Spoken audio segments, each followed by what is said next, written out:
Good morning, students. Today I wanted to give a rough overview of Chapter 4 in the context of supply and demand, as we've come to learn and know after reading Chapter 3 that our market economy under the economics preview is a combination of the production of goods and services coupled with the prices that are charged for those goods and services.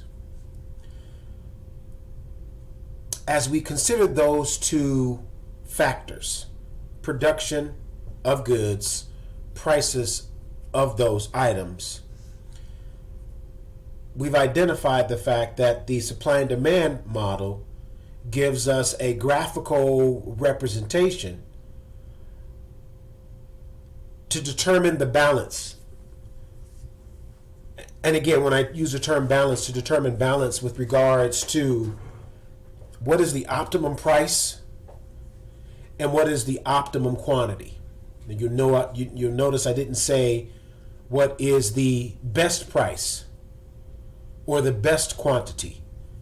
I use the term optimal, because when we consider optimal, what's happening there is we then have considered, ceteris paribus, all things being equal, that we have two views of the economy in this context. Of course, if we were looking outside of the context of maybe buyers and sellers, and we were also including maybe our government, foreign governments, and then to that degree granularly identified more specific micro entities such as labor pools, demographics of buyers, men, women, children, African American, white American, Asian American. If we start to look at those different micro groups, then supply and demand in and of itself is a model that gives us a baseline for understanding optimality. But this optimality is not good for every situation, meaning that if today in my scenario I identify that a price of a good is the optimum price is 5 and the quantity to be sold is 200, I mean, that's fair to say, that's plausible. We can use that as a gauge to assess today's consideration of a good and or service and price as it relates. However, when we think about, as I mentioned, granularly or more nestled into the micro markets, well, men may purchase items differently, as we do, than women. Of course, children may require the consumption of goods more or less than adults. And so we go on and on there. So today I want to talk more specifically about efficiency, and that is, now that we've identified the optimum, we called optimum equilibrium, right? So equilibrium then, and what I plan to do today is to talk to you about, just walk through a couple of the PowerPoint slides, and then if I have time, go in and actually do a recording of some notes that I would normally do on the board. So at any rate, it is by virtue of this efficiency now that we can identify a couple of main points. Number one, what is consumer surplus? And where is that represented on the graph, on the supply and demand graph? What is consumer surplus? Further, what is producer surplus? And where is that identified on a graph? Right? So we'll define consumer surplus as the amount that is being charged for a good minus what a person is willing and able to pay for that good. So in a situation where we say, well, the price of let's say, I won't use video games, but let's just say a widget. And the widget, the market price for the good is $5. but there's only one buyer in the market. His name is John, and John is willing and able to buy, shall I say, his willingness to purchase the product is at $7, right? So if its willingness to purchase is at $7, but the price is $5, then that's going to bring about an amount of consumer surplus that the buyer will experience, meaning that he has more money than the price of the good. Thus, consumer surplus is realizable. On the other hand, when we talk about producer surplus, then we're going to look at how much the producer is willing and able to sell the product for, minus the actual price that the product is being sold for. Bear with me because this will make a lot more sense when I go to the graphical representation. However, it is by virtue of consumer surplus and producer surplus that economists can determine what we call the total surplus within the economy. And you can liken total surplus as being, total surplus can be two things. Number one, how much money is being saved. Okay? And then number two, how many goods are being sold. Right? So that surplus element, the term surplus, means that there's a benefit, there's a spillover benefit to the buyers and the sellers to some degree at this optimum price. And again, we'll talk about the fact that the optimum price is linked to the equilibrium point, right? As I talked about the optimality point earlier. So then the efficiency in markets, that is in competitive markets, can be ascertained by looking at a supply and demand curve. So last week we talked about the fact that, supply and demand represents the law of demand. That is, buyers are willing and able to pay certain prices for goods and services, and a downward sloping demand curve is a representation of a buyer demand curve, meaning that as the price of goods and services drop, then ideally people will want to buy more. On the flip side of that, supply is a different situation where the supplier of the good would like for the price to rise, right? And so where those two graphs intersect gives us our efficiency equilibrium point. So we'll talk more about efficiency, as I mentioned earlier, when I identify what we call total surplus. And again, if we can ascertain total surplus, we're at least at a time looking at the optimum efficiency, right? And optimum efficiency would mean if you do dishes, as I do after we've eaten dinner, and then I might watch the news, and then my wife cooks, I'm responsible for doing the dishes.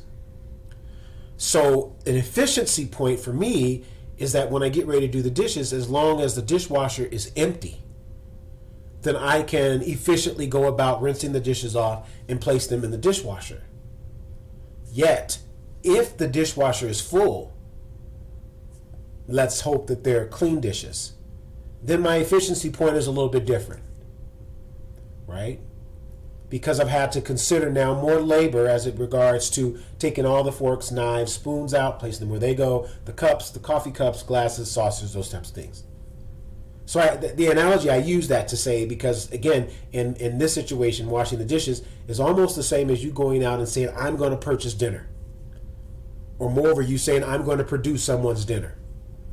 So there's an efficiency point. Now, let me say this. We haven't considered efficiency from a labor perspective.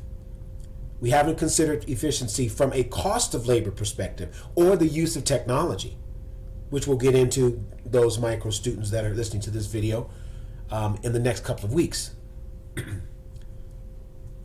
So to that point, if we know where efficiencies are within our society, there are going to be some situations where markets are inefficient. And where markets are inefficient, it can be a byproduct of there being a scarcity of a good. For example, rent control, right? We know that people would love to rent on the beach. but there's only so many apartments that are available on the beach. If you've been down to Santa Monica or Venice or Huntington or the various beaches that we have in California. So because of that, if 80,000 people want to live on the beach, but there's only 10,000 apartments, and I'm not talking about those of us who might want to purchase a home on the beach. Good luck, right? $2, $3, $4 million. But you can do it. Put your mind to it. But let's just talk about apartments, right? So there's 80,000 people that want to live on the beach, but there's only 10,000 units. So by virtue of that, we know that market is not going to be efficient. I mean, the buyers, what they want is not going to be met by the suppliers, what they're willing to provide. So then the government may come in and intervene in that regard and set what we call a price ceiling. Now, when the government comes in and sets a price ceiling, all that's doing is saying of those 10,000 people, there's probably 5,000 that will be able to actually rent on the beach. But a price ceiling prohibits the landlord from increasing the price to $5,000 per unit, which is the prevailing market price. If we thought about efficiency, if you want to live there, you'll make the contribution to your lives academically, knowledge-wise, effort-wise, outcome-wise. You will give up some things, maybe not drive a car, and just use the bus, yada, yada. But in this regard, so there's two types of government interventions, price ceilings and price floors. And then, of course, the last thing that I'll look to touch upon is the economic effect of taxes. And I opened up last time in my video that of my 69 students, only 13 students watched the video. So I was a little late on this video because I asked myself the question of, well, professor's comments, are students really getting anything from your comments? Well, I hope you are. Those 13 of you that watched the video last week, hopefully those same 13 will watch the video this week, and you'll be able to increase your learning curve as an economics student. And others could have been busy, yet, the goal is for you to watch. My point is that we talked a little bit about quantitative demand and supply analysis. And so those items are also forged at the end of the PowerPoint. So the question here is, should the Venezuelan government control the price of food? And if you may not have heard, but in this past 3-4 years, Venezuela has suffered economic catastrophe. Right? The government in and of itself, because of the socialist look at the economy and because of some of the ways in which they govern, other countries stopped buying oil from Venezuela, which was Venezuela's major, what you might call it, their chief export. And so by virtue of the way they run their country, again, you may have heard that, of course, North Korea is not on the high priority to be a friend with, because North Korea treats their people very poorly. Right? China has been deemed in some cases, and I'm not making an assertion of these countries and whether or not they're good or bad. I'm just sharing with you what's out there in the ecosystem of understanding, or should I say of judgment. Of course, China has been seen as maybe not being that necessarily the greatest culture or economy for humanitarian equilibrium. And of course, we might say Russia. I need not say anything about Russia because I don't want Putin knocking at my door in this area of social media. So I have no problems with Russia. My point is, in 2016 and 2017's disruptions in the supply of food in Venezuela resulted in rapidly rising prices. Again, if the flow of goods is not continuous, then in order for individuals to be able to purchase goods, it's going to be tougher. And if there's bottlenecks in terms of purchasing goods, then naturally prices will go up. So bound to public pressure, the Venezuelan government imposed rules that kept prices from rising. Price ceiling. Okay, so we'll talk a little bit more about price ceilings and where that lies on your supply and demand curve, and then a price floor, where that lies. The question here is, what effect did this have on the availability of foods? Did it make more food available or less food available? The model will help us to determine that, the equilibrium model. And on the well-being of Venezuelans, consumer and producers. Okay, so were the Venezuelan citizens, both buyers and demanders, better off because of these price ceilings?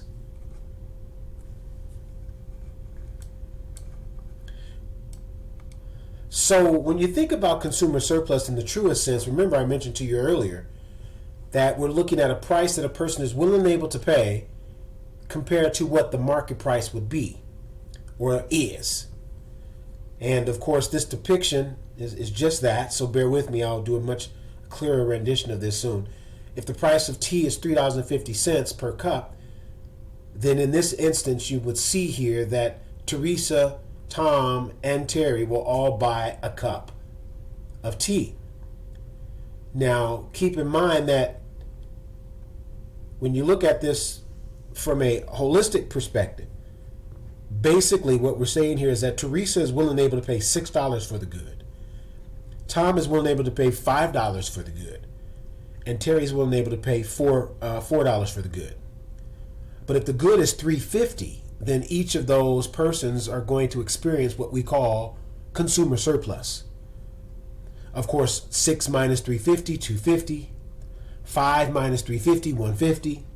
4 minus $3.50, 50 cents. So the total surplus is area A plus B plus C.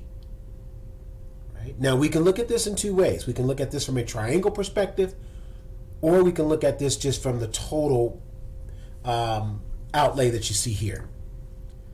So the sum of areas, that is the rectangles A, B, and C, is called consumer surplus in the chai tea market. So this area can be described as the area below the demand curve. So remember, as you prepare for your exam this week, any area below the demand curve is deemed consumer surplus. Any area above the supply curve is deemed producer surplus.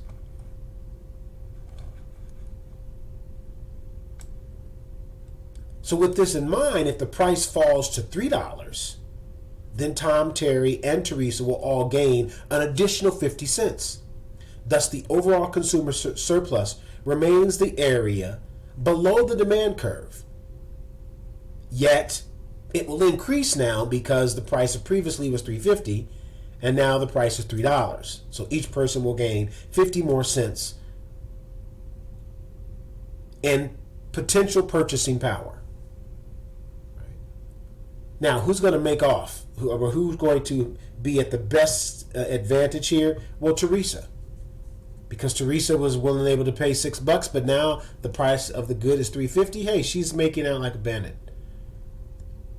I actually should refrain from saying who is making out the best, because they're all benefiting because they're able to consume.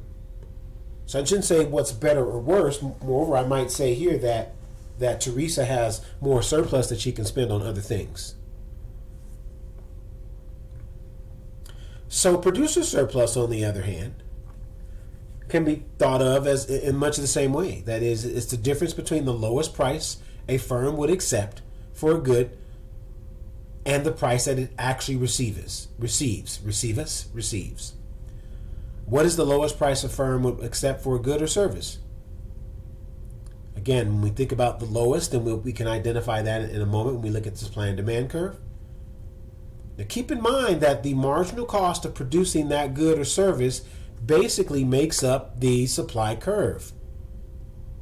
The additional cost to a firm of producing one more unit of a good or a service. Marginal cost. So think of it this way. So marginal cost is the change in total cost divided by the change in quantity. I'll leave that for my micro students to ponder. The change in total cost divided by the change in quantity. So pictorially, if we look at the supply or producer surplus Again, I mentioned to you, it's the area below the demand curve, but more importantly, above the supply curve.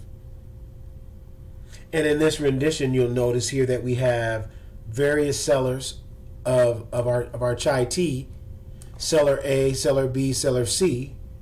And if the price of the chai tea is $2, then they're all making out because seller A, it cost them $1.25 to make it, and then the price that they were able to garner was $2. Here it cost them $1.50 and they got $2 for it, so 50 cents over. Here it cost them $1.75 to make it, so in this case the price is $2, so they made 25 cents. Now I wouldn't call that profit. Profit's different, right? Profit is price times quantity. But all we're identifying now is the economic surplus. Does not mean profit. Slightly different for my micro students. So if we look at this from a picture perspective, we then can see that the area below the demand curve represents consumer surplus, and the area above the supply curve represents producer surplus. Consumer on the top, producer on the bottom. I apologize if I mixed up those two in my description. So this figure shows the economic surplus, that is the sum of consumer, producer, and producer surplus in the market for chai tea. A competitive equilibrium quantity, that is the economic surplus, is maximized at the equilibrium point. So getting back to the original point of as I started this the screencast, was discussing the fact that the supply and demand curve helps us to see, to some degree, optimality. Okay, the optimum.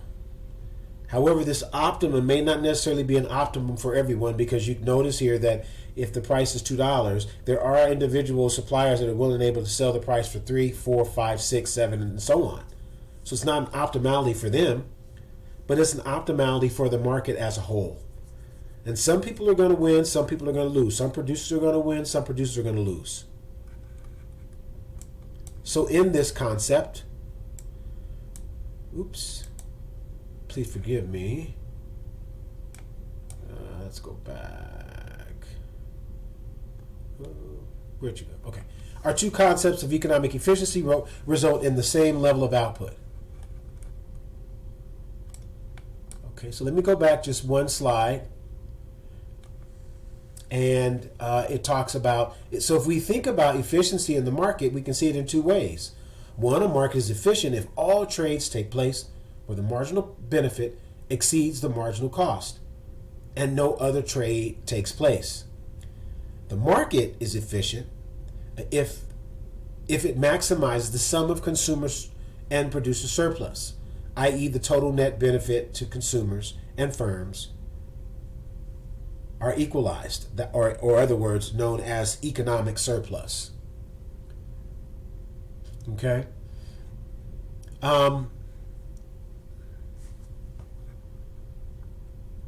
So these are two situations, again, where we can actually see the fact that, in this slide, that the marginal benefit is greater. In this case, the blue line, where you see the dot here, is 220, and the marginal cost is 180. So this is a situation where there's a greater benefit to buyers if the price of the product is dropping. You know, if we have a situation where the equilibrium point is $2. So this slide says if the quantity is too low, the value of consumers of the next unit exceeds the cost of the producer. Right? So this is really just a point where you might identify, if you were doing an analysis here, to say, well, at any price above $2, the benefit to consumers is greater than the benefit to producers. But yet equilibrium is the ideal point. And keep in mind, I must also say this to the degree that if the equilibrium price is $2, but John is willing and able to pay $3, which might be where that blue dot is on this graph, then the benefit is greater than the cost, right? Because if the cost is $2 and he's willing and able to pay $3, then there is benefit in that. Some of us might see that as savings. Okay? I digress a bit. So since our two ideas of economic efficiency coincide, we're in a position to define economic efficiency as a definition. This is a term you would bold in your discussion board. In your discussion post. Economic efficiency is a market outcome in which the marginal benefit to consumers of the last unit produced is equal to its marginal cost of production, and in which the sum of consumer surplus and producer surplus is maximized. Okay. I mentioned price ceiling and price floor, so make sure you take a moment to go and take a look at that. And then I'm also going to talk a little bit about taxes in my next video. Keep in mind that grades are ongoing. I will be updating your grades from week 1 through 3 this week. You'll notice that there is no discussion board this week. Thanks for your patience. I'm getting that done. And then I'll also be bringing over your my Econ Lab points. I probably won't do that until we've taken the midterm exam, which is due at varied times depending upon the class that you're in.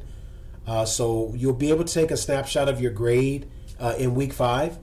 And then at that time, I'll have all the discussion boards done, or at least up to week 3.